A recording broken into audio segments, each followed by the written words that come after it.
Blog Talk Radio. Hey, welcome back. This is PJ Creamer. I am your host here for Foil Hat Radio. Tonight is Wednesday, May 26, 2010. I've got Ricky joining me here for a second hour. 1 hour was not enough for us, which is great. I'm excited to continue on. This has been great fun.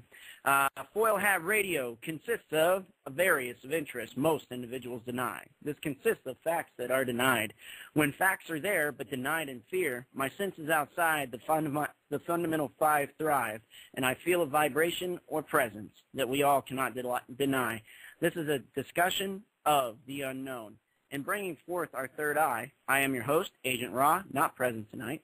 I am your host, Agent Orange, present, and together we are Foil Hat Radio. Okay, no intro song. We got too much to cover at this point, and I just wanted to go through the ranks there. That's our little tradition now with the show. That's our little opening. We'll keep it all the way up until we're a nice big show, hanging out in L.A., broadcasting out of a studio. Wishful thinking. Anywho, Ricky's back with me, and we've got some more of a very interesting story to tell. We left off last hour. We went through the abduction phase, being aboard this ship, what it was like being aboard this ship and in the presence of beings that weren't from this planet. Also, where did they take him? To the moon is the answer. The dark side of the moon, that is. Submerged them in gel in a V-shaped pool. He's in communication with these aliens through telepathy. Up to this point, does not understand telepathy, but is in full communication. At this point, he's in. There is few blackouts throughout, or missing memory, however you want to look at it, throughout the picture. So at this point, we go into one of those. He wakes up on the ship. He's in the presence of tall beings, or I'm sorry, of two short beings who feel like frogs on his arm. Pulls back to fight him. Meets a tall being. Tall being's friendly. He decides that he's going to go ahead and agree to, the tall being calls him a prophet. He agrees that he's going to go ahead and allow this tall being to conduct what he says is an experiment, I believe, or I'm sorry, conduct a study or something of the nature. I'll let Ricky correct me on that if he needs to. But we're to the point where Ricky has been put under control with no feeling in his body, Novocaine, what have you. I'm not sure what the instance is, and I'll let Ricky talk about that if he needs to. So he's outside of himself. He's witnessing himself, though, with no pain, being operated on, and they've taken a small piece of skin. We've asked Ricky, do you know what the small piece of skin is used for, or what they want from you from this sort of study? The answer is no. He's just happy that it doesn't hurt, that it seems to be very minor. Hopefully this is all that's going on. So that's where we left it in the last hour. How'd I do, Ricky? Anything you need to add, or anything I said wrong? No, I'm ready to go. Okay, cool. So pick it right back up, man. So at this point, you drifted or blacked out again. When you woke up, they had your right eyeball removed. This was amazing to me. Your eyeball is physically outside of your skull, and you're able to recognize. You wake up, and of course, with your left eye, you explain that you could see the optic nerve, or that's the cord that attaches into your brain, which allows you to see. So this was still attached, still intact, of course, hence you can still see today. Well, who knows? Maybe they could put it back in you. But it's leading back to your head. They then took a small round object, no bigger than a BB, and inserted this into your eye or the cavity.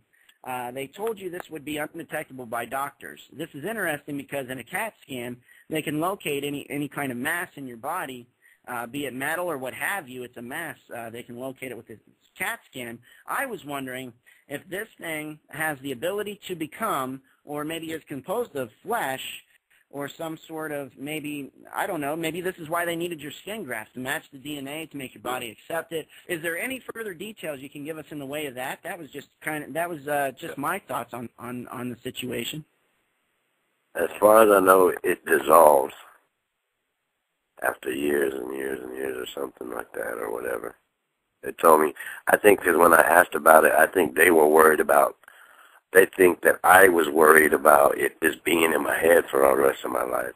They were like, oh, don't worry about it, it'll dissolve. You know what I mean? Oh, Well, and we even have nanotechnology. I'm sure that they have some sort of nano, maybe even living technology that they can program or something like that. So maybe when you're saying dissolve, maybe there's some sort of nano remnants that's allowing them to do what they need to do. Maybe this was only in there for a few days as this physical object. So that's interesting to me. So what is this item made up of at this point?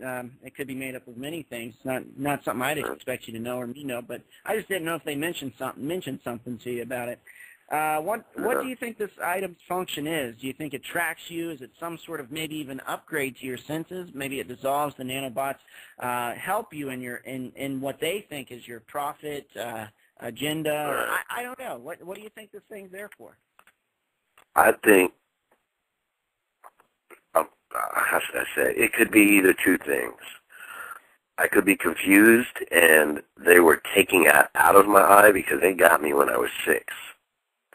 And so I might have been confused, and maybe that's how they found me again, because they had that in my, maybe they did that when I was 6, and then maybe they found me, and then they were putting in another one or something, but I know they ended up coming back a few weeks later for my son.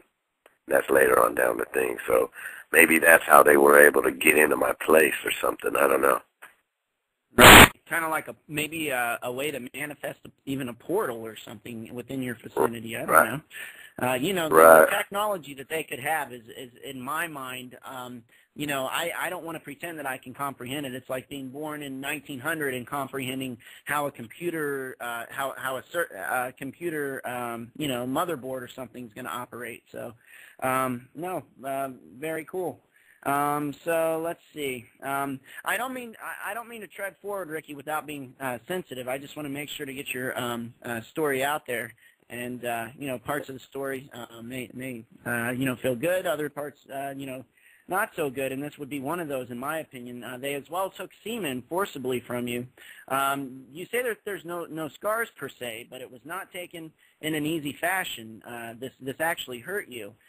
Did you ever comment on this to the being or ask why they broke your pact or your agreement and caused the pain? I can think of a few easier ways to extract semen from a human, per se. That's why I was wondering if you asked. Right, yeah. It didn't hurt. It didn't hurt. It's just like when they took my eye out, it's like pulling a tooth. You feel the tug and you feel all this, but there's no pain. And the way they did it, they didn't cut me. When we do the pure humans thing, like a show on just pure humans, I'll explain exactly the whole details about how they extracted the semen from me. But right now, it'll take a long time. It's really private, and we'll do that on another show. But they just did it the hard way, man.